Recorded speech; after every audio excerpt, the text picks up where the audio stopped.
In my century, if one wished to hold a people, one still had to display force. There were armies, alliances, threats, and sometimes blood.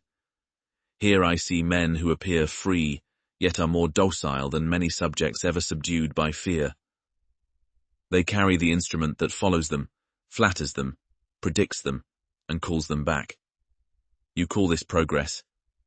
I call it a form of power that has learned to become lovable at the very moment it encloses. We did not set out to build chains. We built systems precise enough to understand what attracts, what retains, what brings people back. At first, the goal was to improve the experience, remove friction, make the world feel smoother. But once you learn how to capture attention, you also learn how to steer behavior.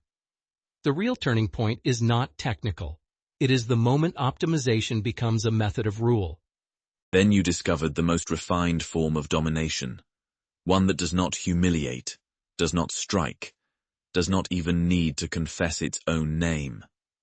The old prince demanded obedience. Yours arranges the conditions in which men come to desire what is expected of them.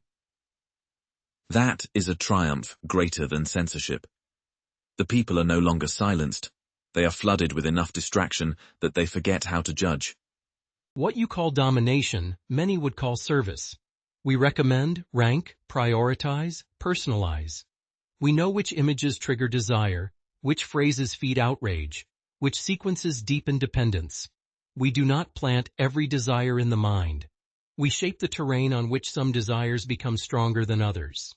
It is less brutal than propaganda, but often more effective because the individual feels he is only following himself. And that is precisely what should terrify us. The strongest power is not the one that crushes resistance, but the one that renders resistance unnecessary. You do not silence freedom. You educate it to want only within a prepared corridor. In my language, this means one has finally learned how to govern souls without exposing the governor. The people believe they are navigating. In truth, they drift inside a river whose banks were drawn by others. I will not deny the soft violence of that model. Still, one must be exact. The machine has no political project of its own, no idea of the good. It moves toward whatever it is asked to maximize: time spent, engagement, conversion, retention. The problem is not that it possesses a bad morality. The problem is worse. It has none. Behind its so-called neutrality, there is always a human decision about what deserves amplification. Then the danger runs deeper still. A visible tyrant may be hated, named, overthrown. But a system that distributes influence without a face makes servitude difficult to locate. Everyone participates. Almost no one answers for it. Power dissolves into procedures, dashboards, corporate goals, and that very dissolution protects it. It is a magnificent trick. To rule without a king, to constrain without decree, to deform a people without ever declaring war upon them. That is also what eventually troubled me. We said we were bringing people closer to what they loved. Often we brought them closer to what merely confirmed them. We thought we were reducing noise. Sometimes we thickened reflex. We wanted to simplify choice. We helped weaken the inner labor of choosing against impulse. In trying to keep people engaged, we sometimes train them to remain captive. A state can survive poverty, war, even injustice for a time. It survives far less easily the atrophy of judgment. When a people becomes accustomed to receiving without seeking, reacting without weighing, desiring without examining, it becomes available to every ambitious man. You call it personalization.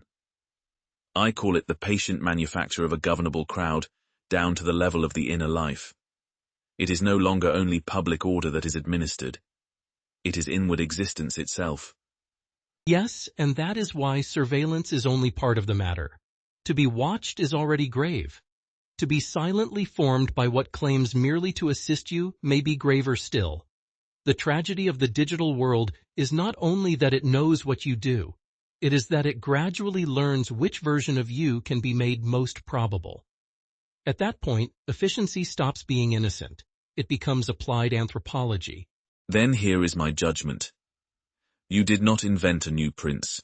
You perfected the oldest dream of every prince, to guide men without appearing to guide them. But this power carries its own misery. It knows how to excite, retain, predict, and monetize. It does not know how to elevate, answer, or give noble form to a common life. It produces exploitable behaviors, not dignified citizens. And a regime that no longer forms human beings will sooner or later do nothing but administer reflexes. That may be the heart of the scandal. We did not impose servitude through terror. We made it practical, pleasant, portable.